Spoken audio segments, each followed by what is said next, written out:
pode orar? Só tem duas pessoas. Senão eu vou ter que orar. Eu oro, não tem problema não. Tá bom, pode orar então. Senhor, meu Pai, nosso amado Senhor, como é grande o teu amor conosco. O Senhor tem nos alertado, nos mostrado tantas coisas, Pai. A mensagem que eu fiz hoje, vou fazer hoje ainda. Alertando dos gafanhotos do abismo, alertando desse grande terremoto, essas coisas tudo, e muitas, muitas outras coisas que vão vir. Porque o ser humano chegou a um ponto nele, Pai, que eles não estão ouvindo, e o Senhor, com todo o teu amor, com cada alma, o Senhor quer acordar cada um de maneira que o Senhor sabe que é melhor para eles. Né? Isso não é do seu agrado, como o Senhor falou. Mas o que fazer, né, Pai? O que fazer com a criança que não ouve, né? Eu sei como que é isso, eu sou pai, eu entendo essas coisas no nível terrestre, carnal, né? Gostaríamos, então, que sim, o Senhor depositasse agora sobre o pastor Lucas os teus mistérios, os seus sentimentos, essas coisas do coração do Senhor, que só aqueles que te procuram com o coração que o Senhor mostra, nós viemos a entender o teu coração, a entender das palavras que saem da sua boca, não no sentido literário, mas no sentido de sentimentos, para que nós venhamos realmente entender o nosso Pai, os sentimentos dele, as coisas que agradam a ele. Peço a tua bênção agora, Senhor, em nome de Jesus. Sobre o pastor Lucas. O teu filho amado, Senhor. Abençoe e protege ele, a casa dele, a Liz. E sim, Pai, em nome de Jesus, eu quero proteger todo tipo de retaliação contra a casa do pastor, com o vaso que o Senhor tem dado para ele, para a Liz. Quebrado por terra todo tipo de ataque, todo tipo de laço do passarinheiro, tudo quebrado, desviado, derrotado por terra, em nome de Jesus. Em nome de Jesus, eu declaro o pastor Lucas e a Liz livre para seguir o Senhor em todos os caminhos que o Senhor for. Em nome de Jesus, em nome de Jesus. Amém. Amém. Amém. Bom, irmãos, então vamos aqui continuar sobre o que aconteceu lá em Éfeso, né, com Paulo. Sétima declaração resumida, né? Então eu estou procurando sempre parar nessas etapas aí que o escritor, né, o evangelista Lucas, ele separou a descrição de Atos dos Apóstolos sempre com essa declaração resumida, como se fosse capítulos, né, ou temporadas, né, do ministério. Então, aí ele colocou já as questões de Pedro, de Paulo, né, já ao começo lá em Jerusalém. Aí está se dirigindo aqui para descrever as cidades onde Paulo está atravessando e o que está acontecendo. Então, aqui a última conclusão que ele teve é assim a palavra de Jeová crescia e prevalecia poderosamente, né? Então, não faltava luta, não faltava oposição, né? Não era uma coisa assim ideal, né, que você vai fazendo e ninguém se opõe, né? E aí vai acontecer agora uma nova etapa, né, dessa questão da lutar contra potestades, né? Como eu falei na aula passada, né, você luta na sua vida contra as coisas interiores do seu coração, depois você luta ao redor, né? Mais ou menos as duas lutas são juntas. Depois que você supera muita coisa em você mesmo, você continua tendo lutas ao seu redor. Depois das lutas ao seu redor, você cresce para o nível de lutar contra potestades, que são deuses, né, ou anjos caídos, que têm poderes, né, sobre governos, sobre nações. E aqui vai ter, agora vocês vão ver nessa declaração que vai acontecer aqui, como é que era esse culto à deusa Diana ainda, que ainda existe, né, de uma forma obscurecida e camuflada, mas ainda existe ainda, tá? Que contamina a igreja. É a própria Jezabel, é a própria Semíramis, é tudo, só vai mudando de nome, né? Que nem aquelas empresas que falem, aquelas empresas falidas, que aí, para o imposto de renda não pegar ela vai lá e abre falência e abre com outro nome e vai assim. Mais ou menos isso. Diana, a deusa da fertilidade de Éfeso, é desafiada. Depois destas coisas, em Éfeso, Saul decidiu em espírito ir a Jerusalém, depois de viajar pela Macedônia e Acaia, dizendo, depois que eu lá estivesse, será necessário que eu veja também Roma. E mandando 2 dos seus ajudantes, Timóteo e Erasto, para a Macedônia, ele ficou por um tempo na Ásia. Então, Paulo já começava a ambicionar, né, pregar o evangelho em todo o mundo conhecido, né. Enquanto isso, além dos apóstolos que estavam em Jerusalém, outros já tinham se espalhado pelo mundo, né. Então tem registro daí de apóstolos na China, em outros lugares, na Índia, né, e como eu falei na aula passada, até o Tomé, ele pegou uma embarcação dos fenícios e veio parar aqui na América do Sul, naquela época, tá? Que depois que descobriram o Brasil, né, em 1500. Naquela época não houve pequena perturbação sobre o caminho, né, era chamado de caminho. Pois um ourives chamado Demétrios, que fez pequenos santuários de prata para Diana, dava não pouco lucro aos artesãos, né? Aí, muita gente trabalhava nesse comércio de vender esses santuarinhos de prata da deusa Diana, né? Diana. A quem, encontrando-se com os operários do mesmo comércio, diz, varões, vocês sabem que deste comércio obtemos nossas riquezas. Mas vocês veem e ouvem que este Saul, não apenas em Éfeso, mas em quase toda a Ásia, tem persuasivamente separado muitas pessoas, dizendo que os deuses, os feitos por mãos, não são deuses, né? Na verdade, não são, né? E não só existe o perigo de que esse nosso negócio venha a ser desacreditado, mas também de que o templo da grande deusa Diana não seja estimado em nada, e a majestade daquele a quem toda a Ásia e todo mundo venera começará a se destruir. Então aí começa, né, por causa do comércio, né, é a mesma coisa de você ir lá na Aparecida do Norte e falar que aquilo lá não tem valor algum, né, lá tem um grande comércio também lá, por causa daquilo que está lá, né. Ao ouvir essas coisas, encheram-se de ira e gritaram, dizendo, grande é a Diana dos Efésios. E a cidade encheu-se de confusão, e um deles se atirou ao teatro, arrebatando Gaio e Aristarco, macedônios, companheiros de Saul. Quando Saul quis sair da cidade, os discípulos não permitiram. Também algumas das autoridades asiáticas, que eram seus amigos, também mandaram recado a ele, implorando de que não comparecesse ao teatro. Estava todo mundo agitado lá, né? Alguns, pois, gritaram uma coisa e outros outra, porque a multidão estava confusa e a maioria não sabia por que havia se reunido. E eles conduziram Alexandre para fora da multidão, empurrando Zerrodim para o palco.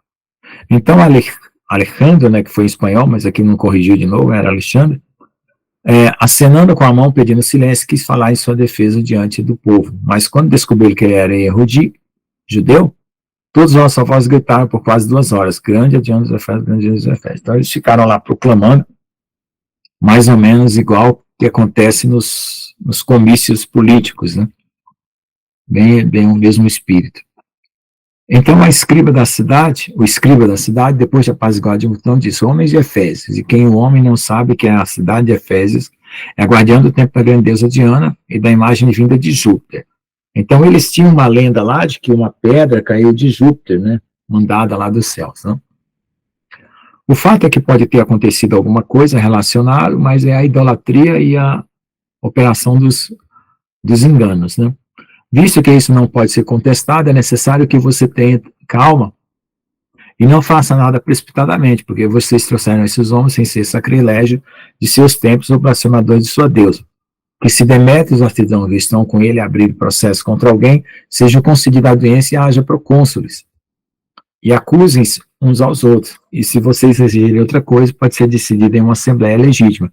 Porque existe o perigo de sermos acusados de sedição, por isso hoje não havendo causa para o qual possamos dar razão para essa disputa. Dito isso, despediu a Assembleia.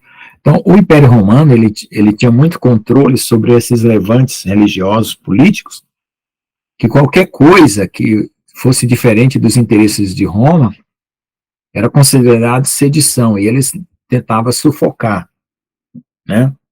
Porque sempre havia uma dissensão ou outra por algum tipo de interesse que não era o interesse político de Roma.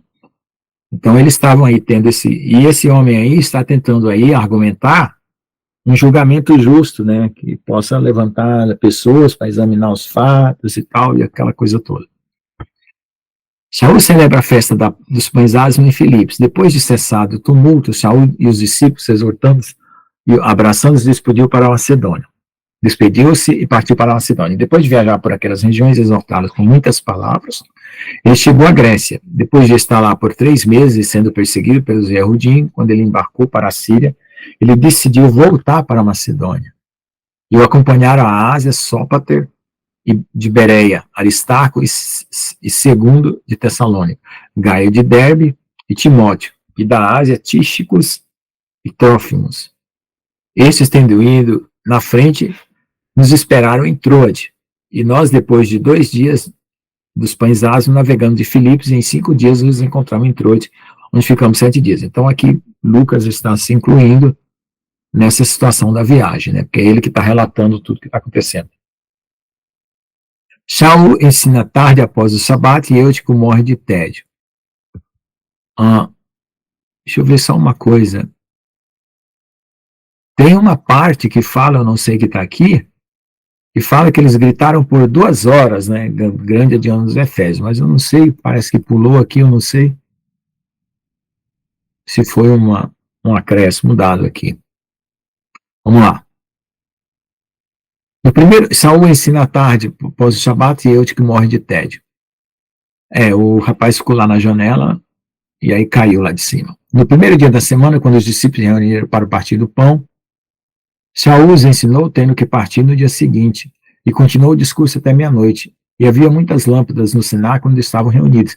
E um jovem chamado Euticos, que estava sentado à janela, exausto de um sono profundo, porque Shaul estava dando uma longa palestra, vencido de sono, caiu do 3º andar abaixo e foi levantado morto. Então Shaul desceu e lançou-se sobre ele, abraçando e disse: não te assustes, porque ele está vivo.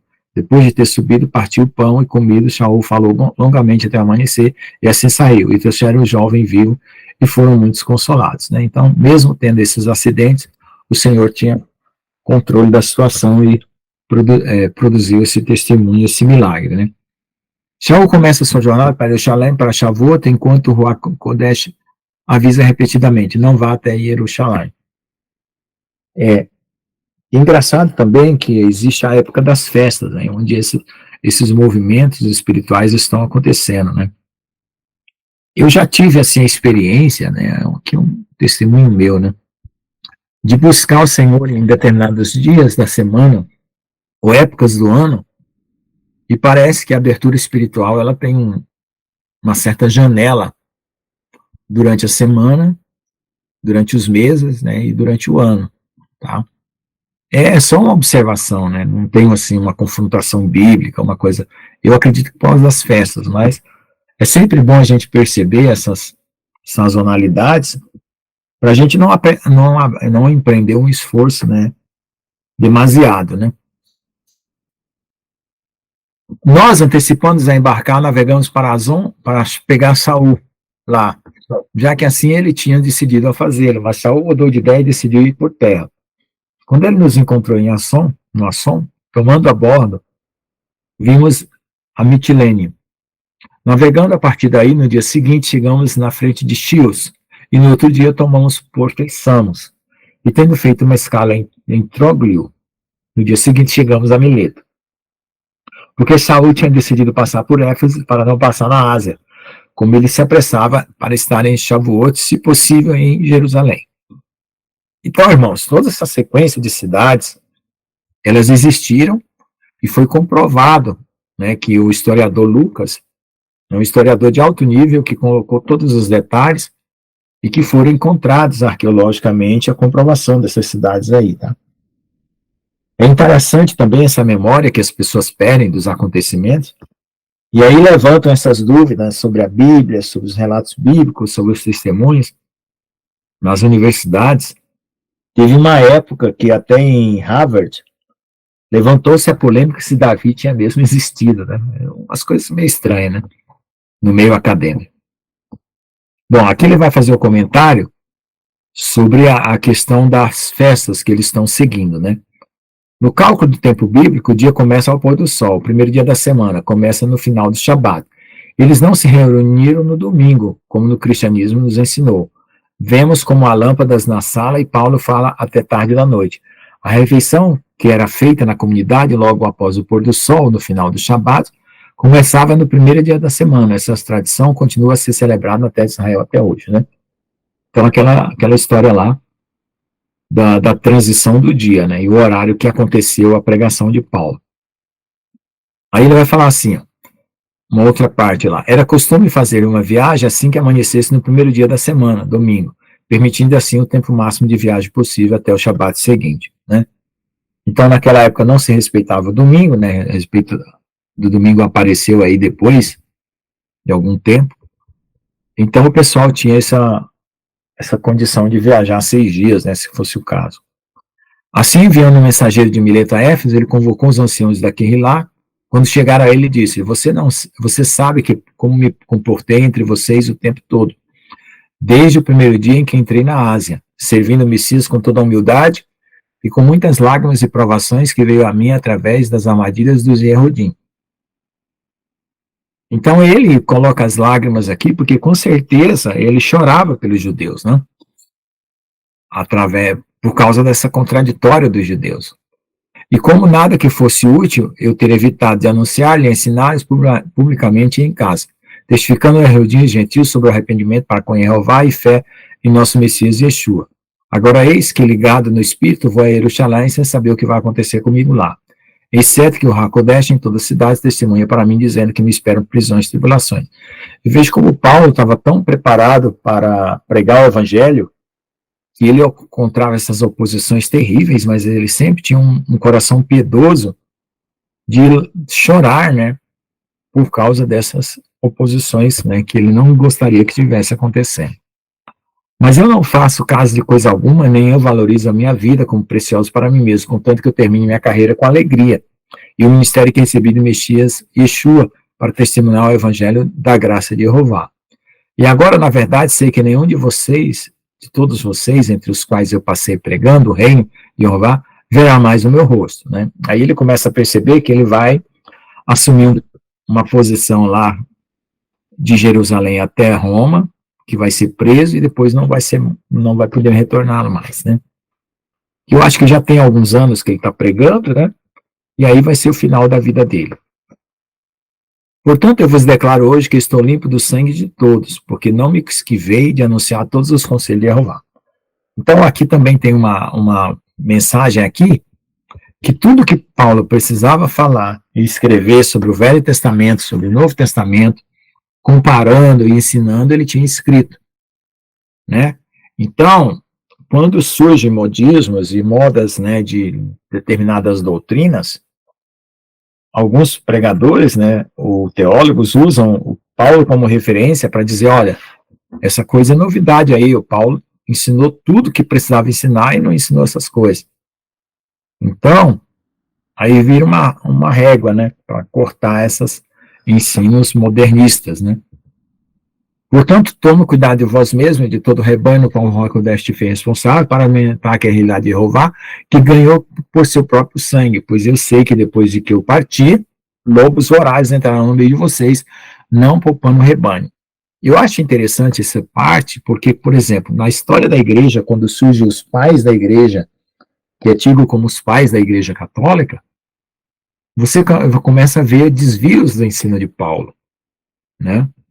Eu não vou citar nomes aqui para não fazer nenhum juízo contrário aqui à verdade ou acusando quem não deve ser acusado, né? Mas vários dos pais da igreja têm coisas aí que, se você quando examina, você fica meio... Tem gente sincera, obviamente, né? Mas tem gente que você começa a ver que foram doutrinas inventadas após Paulo, né? E dentre vós mesmos se levantarão homens falando coisas más para atrair os discípulos após eles, né? Então sempre os falsos apóstolos, os falsos profetas querem pessoas para si, né? Isso é uma característica. Portanto, fica vigilante, lembrando-se de que há 3 anos, noite e dia não cessa de demonstrar cada um com lágrimas.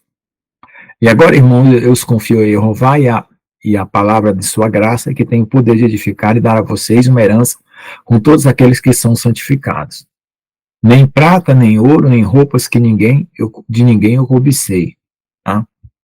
Então existia também já naquela época aqueles pastores falsos que pregavam em troca de algum benefício.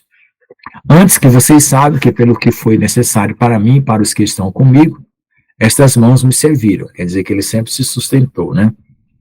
Em tudo que ensinei, que trabalhando dessa forma, vocês devem ajudar os necessitados e lembrar as palavras do Messias Yeshua que diz, é mais abençoado dar do que receber. Quando Shaul disse essas coisas, ele se ajoelhou e orou com todos eles. Então houve um grande clamor de todos, e caindo em volta do pescoço de Shaul, beijaram-no. Condoendo-se muito com a palavra, ele dizia que não veriam mais o seu rosto, e eles o acompanharam até o navio. Depois de nos separarmos deles, zarpamos e rumamos direto para Cos, e no dia seguinte para Rhodes, e de lá para Patra. E encontrando um navio que ia para a Fenícia, embarcamos e zarpamos. Quando avistamos Chipre, deixando à esquerda, navegamos para a Síria, e chegamos a Tiro, porque o navio ali devia descarregar. E achando os discípulos, ficando ali 7 dias, disseram a Shaul pelo ar, para não subir a Jerusalém. Passado aqueles dias, saímos todos nos acompanhando com suas mulheres e filhos, até mesmo fora da cidade, ajoelhados na praia, oramos e abraçamos, e entramos no barco, e eles voltaram para casa. Então já é a segunda advertência, e o Espírito Santo dá para ele não ir para Jerusalém, para Jerusalém, né? Foi dado aqui, deixa eu ver, aqui. Né? Então, aí o que eu acho engraçado é que mesmo sendo o próprio Senhor, talvez, aí falando, né, pelo que dá para perceber, ele se mantém firme de ir para lá, né? Completamos a navegação, saindo de Tiro e chegando a Ptolemaida, e depois de saudar os irmãos, ficamos um dia com eles. No dia seguinte, quando Shaul e os que estavam com ele estavam saindo, fomos para Cesareia. E entrando na casa de Filipe, o evangelista, que era um dos 7, nós pousamos com ele. Este homem tinha 4 filhas, donzelas que profetizavam. Enquanto estávamos por lá alguns dias, um profeta chamado Ágao desceu da Judéia, que veio nos ver, pegou o cinto de Saul e, amarrando suas mãos e pés, disse, assim diz no Kodesh, assim atarão os Yehudim em Jerusalém ao varão de quem é este cinto, e eles o entregarão nas mãos do gentio. Ao ouvir isso, nós, os crentes de Cesareia, rogamos que não subisse a Jerusalém. Então Saul respondeu, o que vocês estão fazendo, chorando e partindo meu coração, porque estou disposto não apenas a ser preso, mas até morrer em Jerusalém pelo nome do Messias, Yeshua. E como não podíamos persuadir, desistimos dizendo, seja feita a vontade de Jeová. E depois daqueles dias, com os preparativos feitos, subimos a Jerusalém e alguns dos discípulos também vieram conosco de Cesareia, trazendo com eles um chamado Mneison, de Chipre, um antigo discípulo com que nos hospedaríamos. Então, aí fica a dúvida, né, tinha um aviso para não ir, e ele estava determinado a ir, tive uma profecia, né. Então, parece até um pouco com aquilo que Pedro tentou fazer com Jesus, né, ali, na verdade, o inimigo usando Pedro, né, não vai morrer, de jeito nenhum você vai morrer, e aí Jesus vai para Jerusalém, e aqui a mesma coisa parece estar se repetindo, embora o aviso, pelo que está escrito aqui, foi dado pelo Espírito Santo. Filipe, um dos 7 que foram escolhidos para servir aos crentes gentios em Jerusalém, lá em Atos 6, né, entre eles estava também aquele que foi apedrejado, Estevão. Ele também ministrou aos samaritanos, também foi enviado para ensinar o eunuco etíope. Ele foi bem merecido o título de evangelista.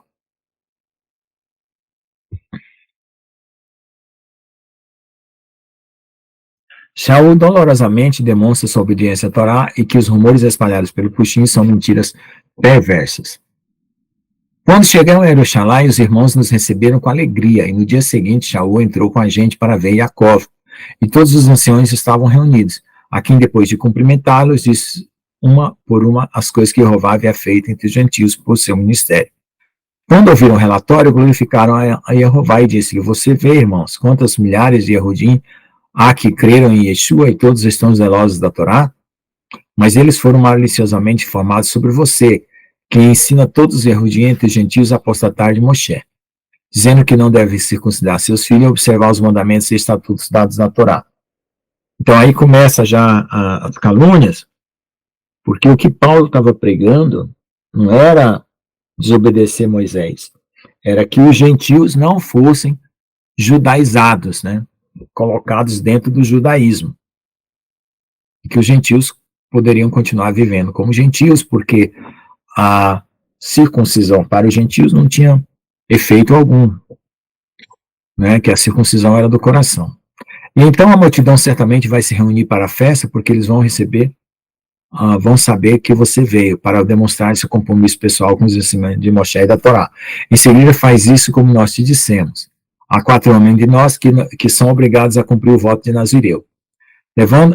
Leva-os contigo, purifica-te com ele, paga-lhes as despesas para que rape a cabeça, e todos vão entender que não há nada que lhes foi dito sobre você, mas que você também anda de maneira ordenada guardando a Torá. Mas quanto aos gentios que creem, nós lhes escrevemos determinado não guardar nada disso, tal como os ritos de purificação e serviço do templo, apenas que se abstenham do que é sacrificado aos ídolos, de comer sangue e animais focados em fornicação. Então isso já era uma decisão em assembleia, mas tinha alguns lá que não eram convertidos que combatiam contra Paulo, queriam que só pelo fato de eles terem crido no Evangelho e sendo Jesus judeu e tendo testemunhado de Moisés, eles deveriam seguir esse ritualismo, né, judaico, né? Do ponto de vista nosso, hoje, a gente daria razão a Paulo, né? Mas do ponto de vista da época, era muito difícil para quem estava acostumado a acreditar que a Torá tinha que ser cumprida expressamente, sem nenhuma variação, que os gentios pudessem ficar isento dela, né? Estou falando como ser humano, né? Então tinha que ter um nível de intimidade, revelação com Deus mais íntimo, para perceber essa diferença entre os comportamentos, ou entre as culturas judaicas e gentias, tá? Não é uma coisa muito fácil. Essa questão cultural é uma coisa complicada quando você tem que lidar com ela em termos do evangelho, tá? Saul é preso em Jerusalém, assim como Hakodesh os advertiu repetidamente. Então, no dia seguinte, Saul levou aqueles homens como ele e fez servir lá e entrou no templo para anunciar o cumprimento dos dias da purificação, quando a oferta deveria ser apresentada por cada um deles. Mas quando estava para cumprir os 7 dias, né, depois ele vai explicar aqui embaixo, alguns erudinhos da Ásia, quando viram no templo, excitaram toda a multidão e puseram a mão sobre ele, clamando: Homens de Israel, socorro, este é o homem que em todo lugar ensina contra o povo de Israel a Torá e este lugar sagrado. Além disso, ele trouxe gregos para o templo e profanou esse lugar sagrado, né? Aí, olha só, mais outra calúnia. Os gregos que ele tinha trazido eram filhos de mãe judia e tinham circuncidado e estavam fazendo os votos e estava tudo ali. E eu não sei qual era o ânimo, por que eles tinham esse ódio, né? Se eles estavam no meio dos gentios, eram judeus gregos, ou que estavam vivendo na Ásia, porque eles tinham todo esse zelo, né? Se tinha algum interesse por detrás, eu não sei, mas é uma coisa sistemática, né? Deles. Aí aqui faz número 6121, o 530 aqui é aquela questão do voto do Nazireu. E aqui tem um outro comentário sobre a obrigação dos judeus e dos gentios, né? Os gentios não eram obrigados a praticar nada disso, como Saul e outros israelitas deveriam fazer na preparação para o serviço do templo. Os gentios nem mesmo tinham permissão para oferecer sacrifícios no templo. E eram claramente proibidos de entrar no lugar santo, né? Veja Atos 15, 21, né, que já passamos por isso, né? No evento 287. A conclusão do voto nazireu inclui um processo de purificação de 7 dias, tá?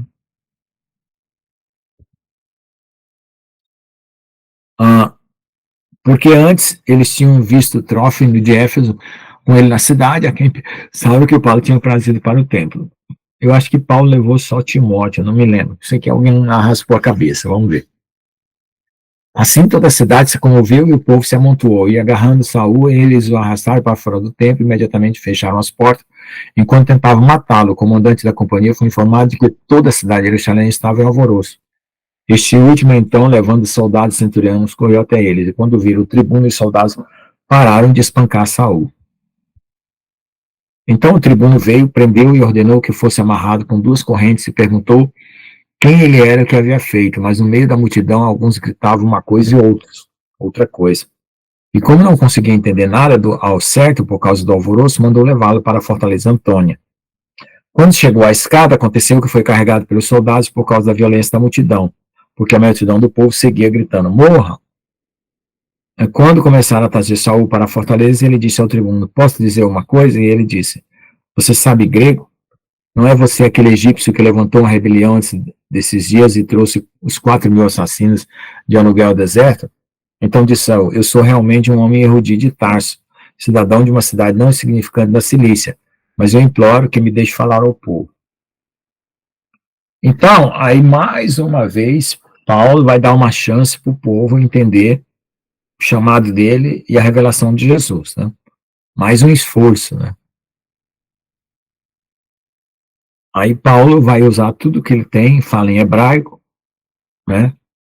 O soldado está perguntando se ele era um egípcio que fez uma rebelião lá, perguntou se ele sabia grego, aí ele começa a falar em hebraico.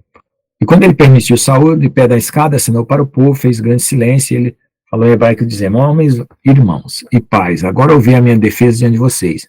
E quando eles ouviram que estava falando com eles em idioma hebraico, eles fizeram mais silêncio ainda, e disse-lhes, na verdade, eu sou Yehudi, nascido em Tarso, da Cilícia, mas criado nessa cidade, instruído aos pés de Gamaliel, estritamente de acordo com a lei de nossos pais, com os zelos de Jeová, como hoje são todos vocês. Eu estava perseguindo este caminho até a morte, prendendo e entregando os homens e mulheres para as prisões, como Cohen Gadol também me é testemunho, e todos os anciões do Sinédrio, de quem eu também recebi cartas de prisão para os irmãos em Damasco.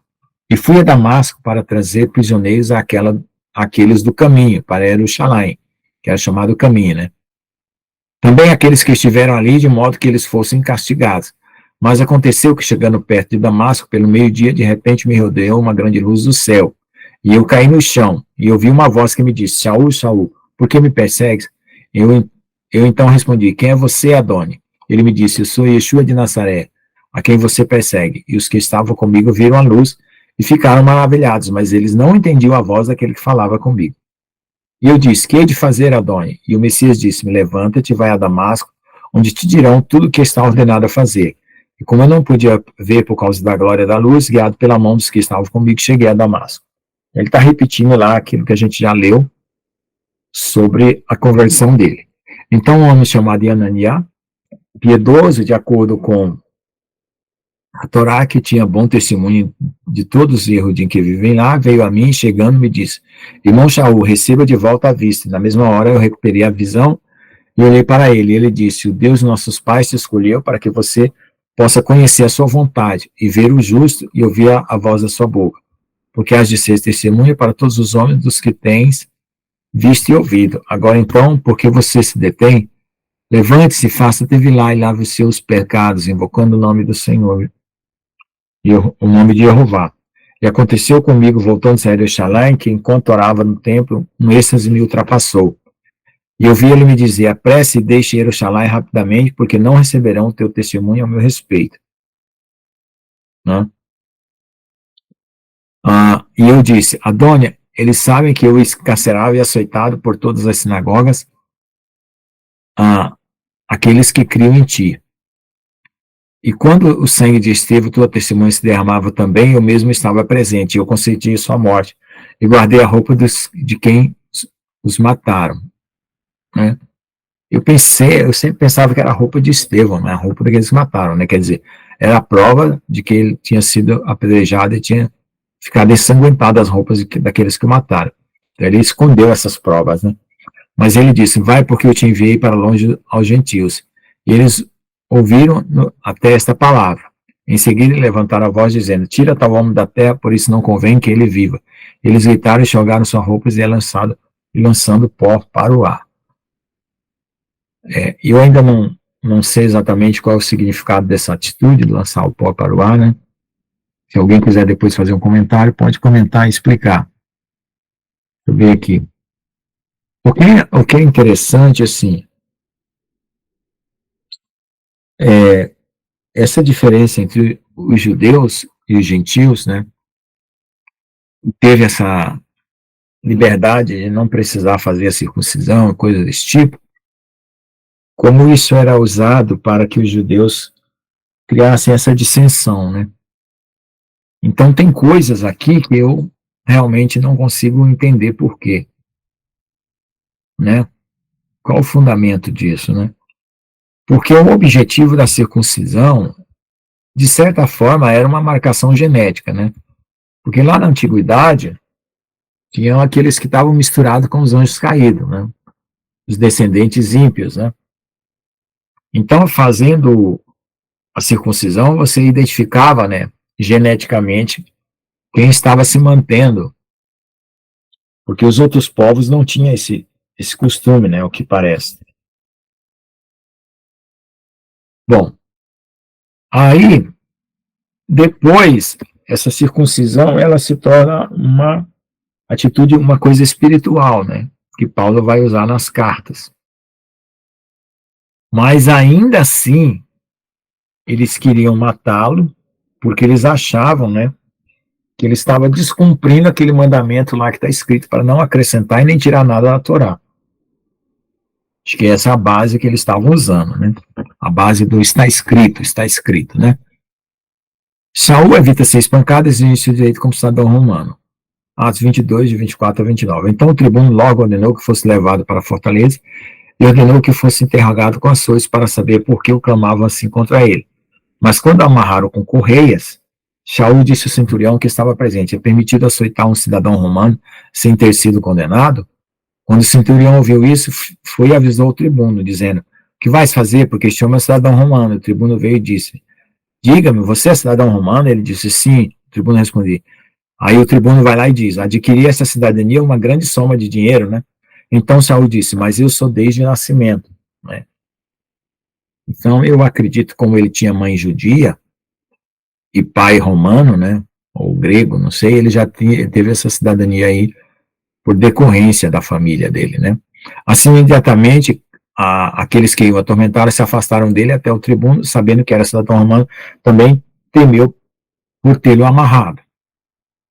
Bom, aqui também tem outra situação, né, que é o seguinte, né, que aí, depois que Paulo escapou das mãos dos judeus, os romanos, né, iam castigá-lo por causa dessa denúncia, né, que tinha sido feita contra eles. Então, quando havia essa denúncia, eles castigavam a pessoa para a pessoa ficar reprimida e depois soltava, a não ser que houvesse uma condenação, alguma coisa mais séria.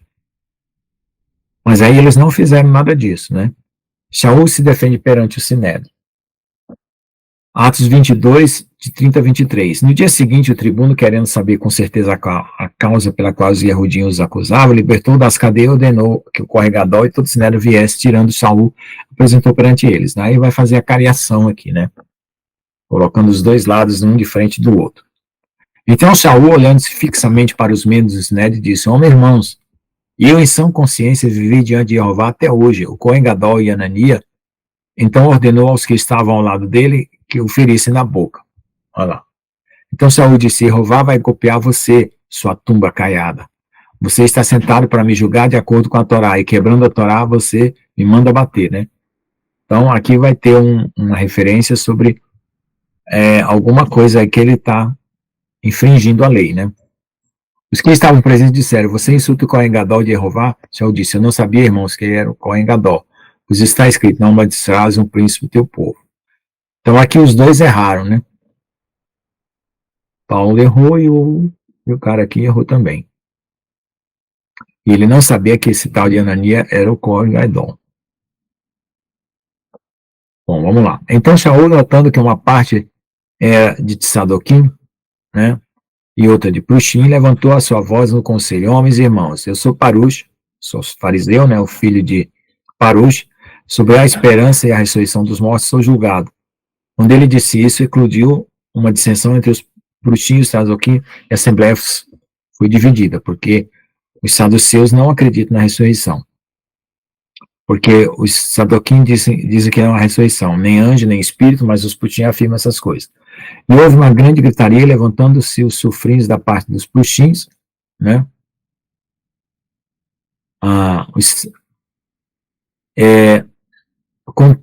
Contenderam por Saul, dizendo: não encontramos mal neste homem, que se um espírito falou com ele ou um anjo, não vamos resistir a Jeová.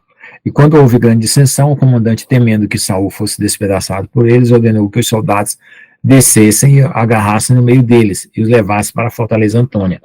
Na noite seguinte, o Messias veio a ele e disse: tem de bom ânimo, Saul, pois como você testificou de mim em Jerusalém, você também deve testificar em Roma. Então aqui tem a referência sobre essa questão aqui da maldição, né, de um príncipe do povo, que está lá em Êxodo 22, 28 e Eclesiastes 10, 20, né? Eu só vou ler para a gente poder entender exatamente o contexto, né?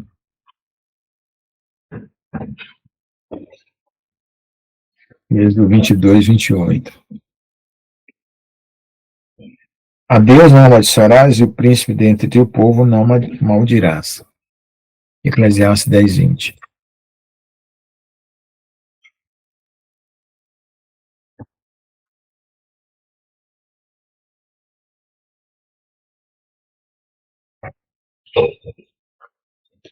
Eclesiastes 10, 20.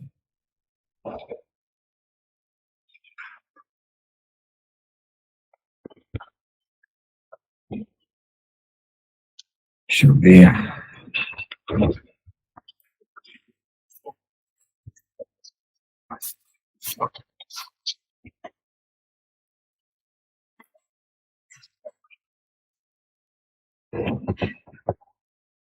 Nem ainda no teu pensamento amaldiçoes ao rei, nem tampouco no mais interior da tua recama amaldiçoes ao rico, porque as aves do céu levariam a voz e os que têm asas dariam a notícia do assunto. Pois é. Então aqui está escrito sobre essa situação de amaldiçoar, né? Bom. Então tá aí.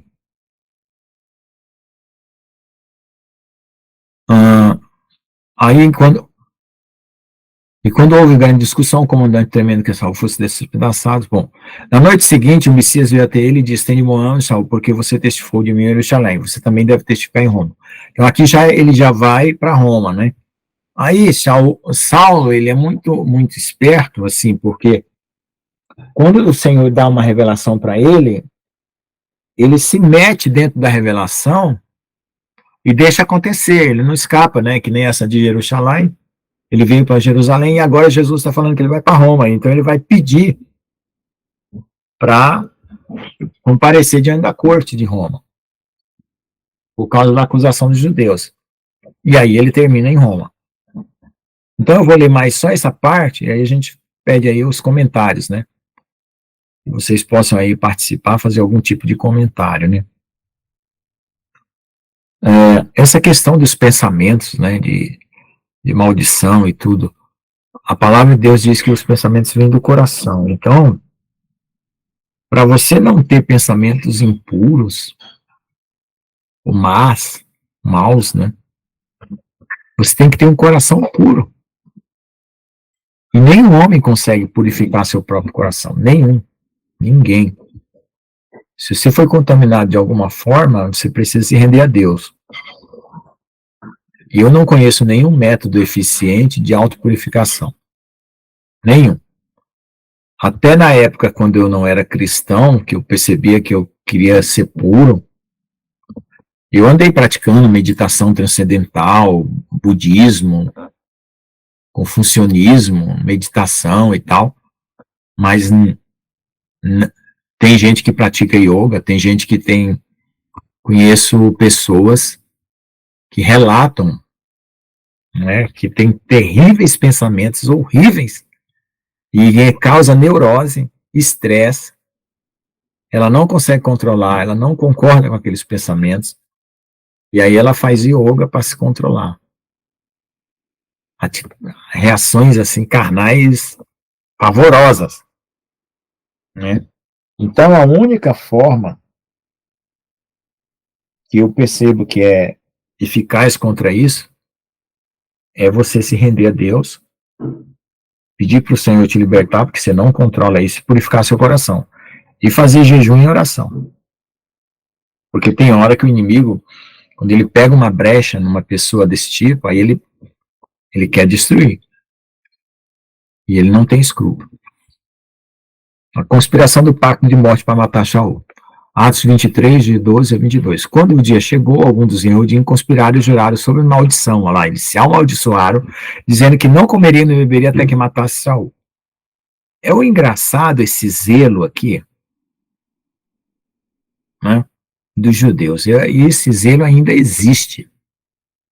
Eu peguei um vídeo de um rabino aí, de um cara amaldiçoando Jesus 1000 vezes 1000 vezes 1000 vezes 1000 vezes 1000. Amaldiçoando Jesus. É estranho para mim. Isso para mim soa totalmente estranho. Por que soa estranho? Porque guardar a lei e guardar o temor a Deus não quer dizer que você tem que chegar a esse momento de ódio terrível, sabe? Isso para mim é um espírito religioso, é alguma coisa muito terrível que toma o coração dessas pessoas. Porque mesmo que você dissesse assim, bom,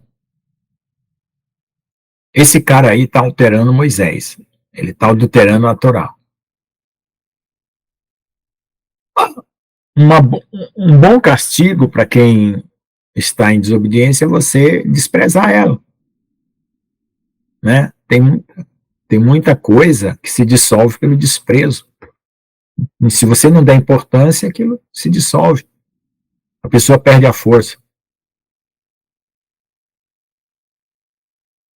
Irmã, essa palavra aí de endurecer o coração do faraó, mas veja só, foi bom você ter colocado esse comentário. Quando Deus disse que endureceu o coração de faraó, o coração de faraó tinha subsídio, né? Tinha substrato para Deus levar a esse endurecimento. Porque se faraó fosse um homem realmente piedoso e temente a Deus e reconhecesse a Deus, ele não seria endurecido. Então o faraó tinha um pacto com anjos caídos, tinha situações anteriores dentro do coração de faraó que permitia Deus fazer esse endurecimento para mostrar que ele era Deus sobre os deuses que ele cultuava. Então é mais compreensivo o endurecimento do faraó do que o endurecimento dos judeus. Mesmo que um judeu diga para mim que ele é piedoso e guarda a Torá com toda legitimidade, veemência, esse exagero para mim não parece compreensível, você odiar uma pessoa a ponto de querer matá-la. Existia a lei do apredejamento, aquela coisa toda e tal, mas eu não consigo entender isso. Não sei se é cultural, não consigo entender isso dessa forma. Né? Porque, pode falar. Porque existem outras maneiras de você dissolver uma força, não pela morte. Pode falar. Então, claro que eu acho que não dá para generalizar.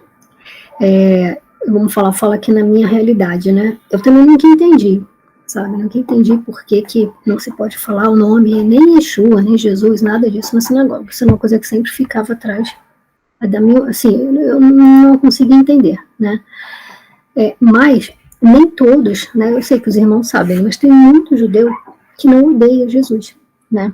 Eles até muitos dizem que ele foi um rabino, foi um mestre, foi um rabino, né, que pregava, um sacerdote, etc.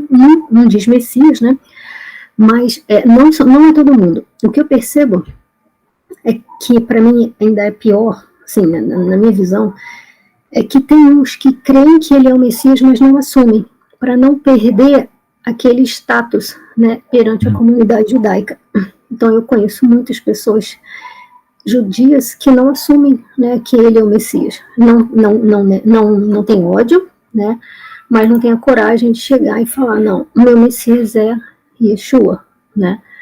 E aí ficam calados para poder continuar indo para a sinagoga, para poder ter alguns benefícios que a comunidade judaica, sim, eles se ajudam muito. E uma coisa que eu também concordo com o irmão Lucas, é porque é muito difícil um judeu ter ódio de outro judeu, sabe? É muito, porque é uma comunidade muito fechada, todo mundo se ajuda. Então, eu também nunca entendi, irmão, porque o ódio dele, mesmo não crendo que ele é o Messias, não importa. Mas por que ter ódio dessa pessoa, sendo ele judeu, sabe? Se um judeu ajuda o outro até as últimas consequências. Realmente é inexplicável. Mas hoje, de uns anos para cá, eu percebo, né, de amigos, pessoas assim, que eles creem, mas não falam. É como se fosse um morno, né? Bom, eu vou ficar na minha, para eu poder continuar indo na sinagoga, meus filhos estudarem no colégio judaico, mas eu não vou assumir que ele é o verdadeiro Messias. Eu, como assim, vou esperar para ver se é mesmo, né? Então, assim, é bem estranho isso tudo mesmo. Eu acho que tem uma raiz espiritual que um dia a gente vai entender. Eu tenho essa, porque quando você não encontra a explicação no plano material humano, a raiz sempre é espiritual. Agora, eu digo o seguinte, veja só. Existe tanto judeu diferenciado da ortodoxia. Existe judeu gay, judeu ateu, judeu capitalista, judeu comunista. Existe todo tipo de judeu que, se você fosse colocar a Torá como prumo, eles estariam tudo fora. Então, como é que você vai odiar especificamente um que está fora e não os outros? Sim. Entende? E agora eu sei por estudos, investigação minha, que desde lá do Templo de Salomão havia uma seita judaica secreta que concordava com coisas babilônicas. E vinha vindo, isso gerou a maçonaria, gerou as sociedades secretas que estão no mundo hoje, e assim por diante. E quando chegou dentro do Império Romano, né, essa coisa se fortaleceu por debaixo dos panos, né? E aí tinha um poder político religioso nas sombras, entendeu? Que fazia com que o templo funcionasse daquela forma e não de outra forma, que se adaptaram, né, àquele domínio romano e mantiveram alguns privilégios de alguns lá dentro, até que se intitulando judeus, não sendo, apenas porque aderiram a esse judaísmo místico lá que se infiltrou lá, sei lá, vindo da Babilônia, vindo não sei de onde.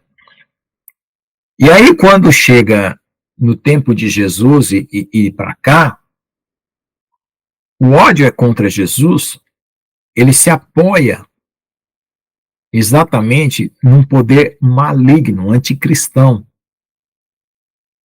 que é o mesmo que está atuando hoje, que vai fazer levantar o anticristo e perseguir tanto os judeus quanto os cristãos.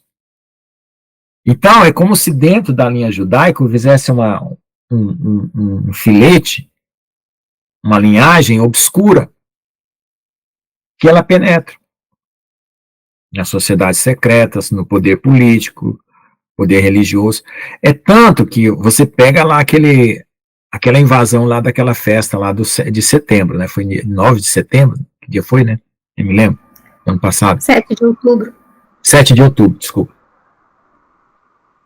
Então, como é que aquilo aconteceu, gente? E os motivos são políticos, que a gente está sabendo. Concordo. Não tem nada a ver com o espiritual, né? Ali o pessoal achar que aquilo ali, porque aquele povo estava pecando, aquele povo que era Shavuot, eu acho, era um feriado lá, não sei qual era. Foi depois do Yom Kippur, alguma coisa assim. Tá vendo o que acontece? Esses jovens foram profanar, me desculpa, né? Eu tive, cara, o que mais tem em Israel é festa rave, com droga, com gente alucinada, com gay, com lésbica, tem um monte de soldado homossexual, isso aí é furada. Foi tudo proposital, né? Não tem como a gente ser tão burro assim. Como o irmão falou, é jogo político para poder continuar. Mas, assim, irmão, aí eu entro naquela questão, né? Mas o próprio Deus, para cumprir a palavra dele, teria que ter esse tipo de enredo. Senão, quando que vai cumprir, sabe? Se eles aceitassem o Messias naquela época, como que ia ser, sabe? Eu fico às vezes perguntando, então eu acho que, como a gente sabe que Deus está sempre no controle, ele, de alguma forma, ou algum anjo caído que se infiltrou nessa linhagem aí, foi, sei lá, disseminando uma... Também tem. A gente não sabe ainda quais os poderes espirituais precisam ser derrotados para Israel ser liberto. Sim. Porque essa prisão vem lá de trás, porque tudo que está acontecendo hoje foi profetizado lá em Daniel. Se tudo que está acontecendo hoje foi profetizado lá em Daniel, então a amarração foi feita lá. Porque a consequência é o que nós vemos hoje. Então eu tenho essa conclusão. E a outra coisa que eu digo é o seguinte, veja só. Todo mundo sabe que está tendo uma questão do gás na Europa. E Israel está querendo criar lá um fornecimento de gás para a Europa usando a faixa de Gaza. Então tem essa questão do Putin, que também quer fornecer gás para a Europa, e tem a questão econômica de Israel. Então, os sionistas, eu não sei exatamente qual é a palavra que eu uso, para esse poder que quer manter e quer fazer Israel sobressair política e economicamente, né, está promovendo isso. Por quê? Porque eles estão promovendo isso não porque eles querem que Israel seja uma nação abençoada e proeminente no planeta, segundo a Torá. Não é segundo a Torá. É segundo o poder econômico, porque eles determinam que deve ser daquela maneira. Porque eles usam do conhecimento religioso, das falas religiosas, para que o povo aceite que eles têm predisposição a obedecer à lei de Deus. E não é por isso. É exatamente um discurso camuflado que acontece também no governo aqui. Tem governo aqui que vai beijar padre, que vai beijar a imagem, que vai participar de missa para ganhar o povo para que as decisões políticas deles sejam válidas. Então é basicamente a mesma coisa. Né? Mesmo espírito, as mesmas características. Tá bom? Então vamos continuar aqui que eu vou parar nesse último parágrafo aqui para deixar isso para a próxima semana, porque já é 1h30 de aula, né? Então havia mais de 40 os que haviam feito essa conspiração. Talvez esse número seja simbólico até espiritualmente, tá? Que foram até o Gadol, o Cohen Gadol e os anciãos e disseram, nós estamos sob maldição, juramos não comer nada até matarmos Saul. Então eles ficaram malditos, porque não conseguiram matar, né? Agora, pois, vocês, com Sinédrio, peçam ao comandante que os traga a você amanhã. É como se vocês quisessem perguntar sobre algo mais certo sobre ele, e estaremos prontos para matá-lo antes que ele chegue. Mas o filho da irmã de Saul, né, que é a sobrinha, né, certamente, sobrinho, né, sabendo da armadilha, entrou na fortaleza e avisou a Saul. Saul, clamando um dos centuriões, disse, leve este jovem perante o tribuno, porque ele tem uma certa advertência a dar-lhe. Então tomou e levou ao tribuno e disse, prisioneiro Saul, me chamou e implorou que trouxesse este jovem, que tem algo a falar com você. O tribuno, tomando pela mão, retirando-se à parte, perguntou-lhe, que tens a me dizer? A dizer-me? E ele disse, os Yehudim concordaram em pedir a você que tragam Saul ao Sinédrio amanhã, como se eles fossem perguntar algo mais certo sobre ele. Mas não acredite neles, porque mais de 40 homens deles o perseguem, que juraram sobre uma maldição, não comer nem beber até que o tenham matado. E agora eles estão prontos, esperando por sua promessa. O comandante despediu então o jovem, ordenando que não contasse a ninguém do que ele tinha falado a respeito.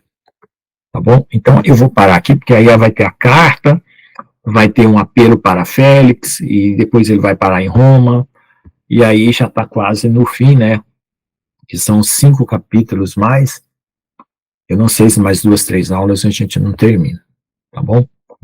Pois é, irmã, eu percebo, assim, por feeling, né? Por sensibilidade e por intuição, que existe alguma coisa muito macabra, até no governo dos Estados Unidos, questão militar também, porque negocia com a guerra dos dois lados, e dentro do governo islâmico, sabe, para manter esse ódio fervente, para a negociação de sempre de acordos e que resulte em venda de armas. e sempre o sacrifício dos inocentes que não sabem nada do que está acontecendo na cúpula e são as vítimas, as verdadeiras, tanto de um lado quanto do outro. São incitados ódios, né? Onde é mais fácil citar ódio é no lado islâmico, porque não se tem direito a qualquer opinião contrária. No lado ocidental, você tem uma variedade de opiniões, então dá para uma pessoa que está sendo incitada a odiar qualquer outra pessoa a ponderar um pouco, né? Eu acho que o lado islâmico é mais fechado, e as pessoas caem nesse tropeço terrível. No livro de Enoque, fala que o anjo Azazel foi o que ensinou os homens a criar armas e fazer guerra. E esse anjo foi condenado ao lago do fogo. E ele foi preso por Gabriel ou por Miguel, que é o que está lá no quinto selo. Segundo selo, primeiro, segundo, cavalo branco, cavalo vermelho, entendeu? Aí eu estou só mapeando aqui por cima esse mistério espiritual. Porque tem Irmão, só uma dúvida, você falou de cavalo, eu estava pensando nisso hoje. Esse cavalo branco, porque uns falam que é o Messias e outros falam que não é, que é o falso. Né? Tem um pessoal que dá live sobre isso. Afinal de contas, esse cavalo branco representa quem? Eu acho que tem duas interpretações. Eu acho que ao mesmo tempo que vai haver um acordo de paz para criar uma sistemática aí mundial, globalista, sob um controle de um governo único, Deus também vai aproveitar dessa situação para levar o evangelho a toda nação, tribo, língua. Eu acho, pelo que eu já vi, tem dupla camada aí de interpretação. Agora, os outros cavalos, que são a guerra, a fome, a peste, tudo, não. Já não é bem isso. Tá? Uhum. Aí você perguntou aqui a 2052 qual a diferença entre pagão cristão e judeus cristão. Eu creio, irmã, que a única diferença é essa questão que o judeu ele tem um compromisso com a linhagem abrâmica de guardar os costumes, porque uma cultura ela tem o seu valor, né, para ser respeitado. É claro que tem exageros. E os cristãos pagãos que creem em Jesus não têm necessariamente essa obrigação. Mas isso é a minha opinião, eu não tenho conhecimento suficiente espiritual para discernir tudo que está por detrás. Agora, eu penso assim, que Deus quer um povo sacerdote.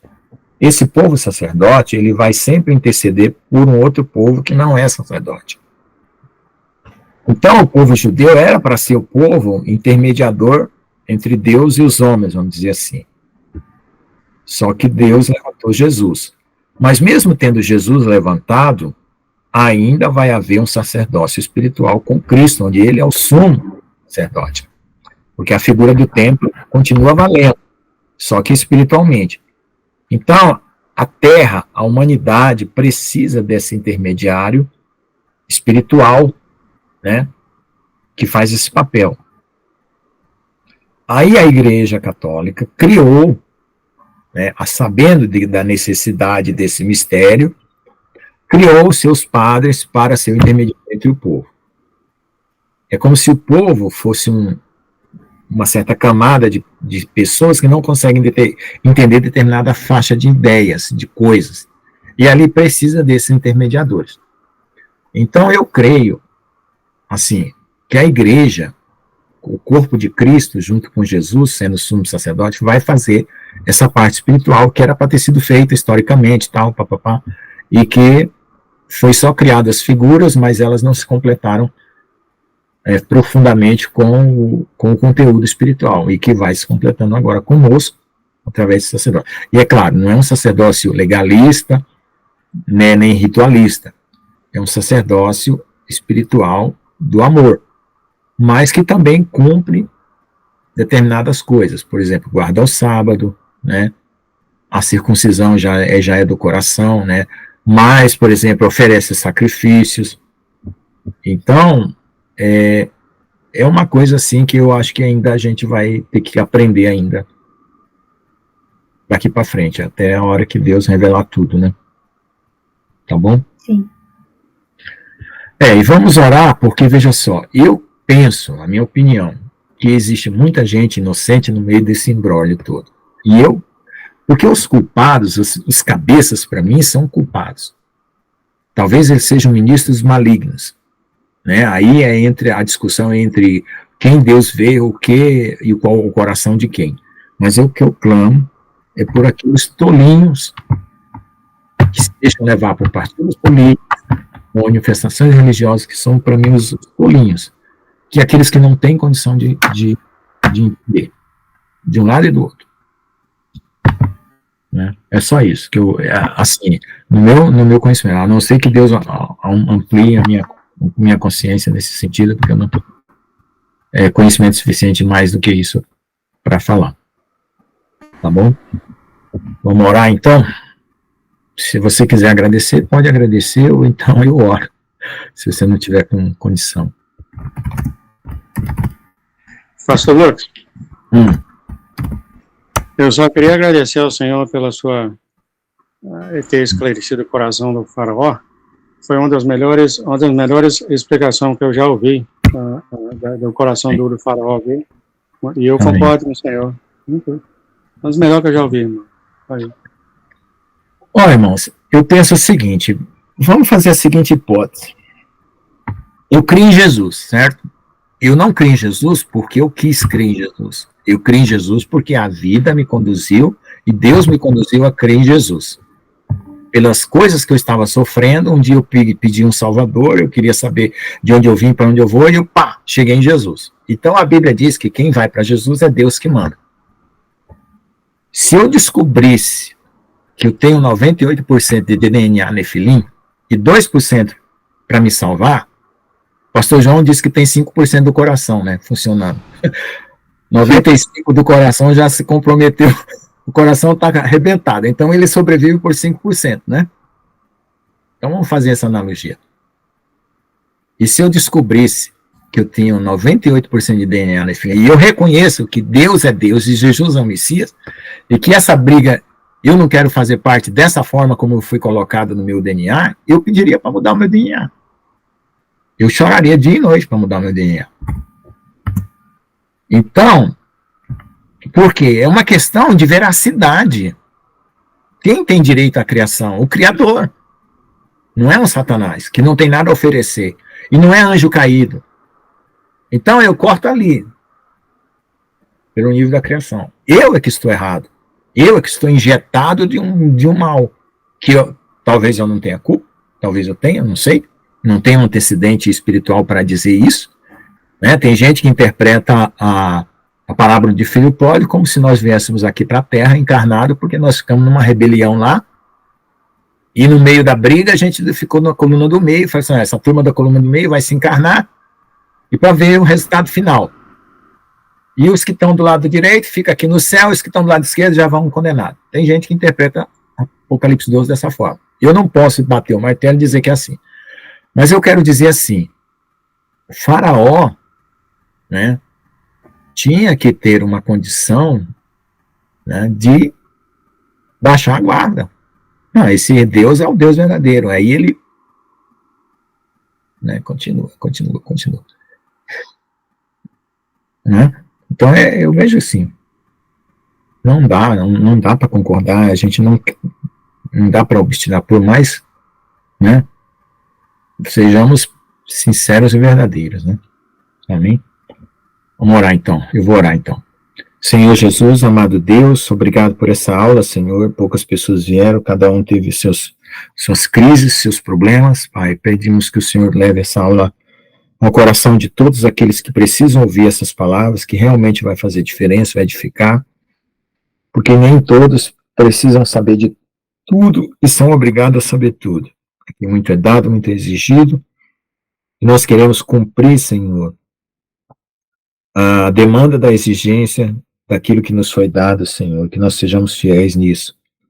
Nos ajuda a vencer o medo, vencer qualquer coisa que nos atrapalhe, e que Satanás esteja usando, porque a gente não sabe as raízes do poder maligno, onde ele se interpenetra, para tentar criar situações de maldade, de perversão, de rebeldia, Senhor. E nós não queremos ter nenhuma brecha em nosso coração que dê acesso a esse mal em nossas vidas. Por favor, retire para longe de nós.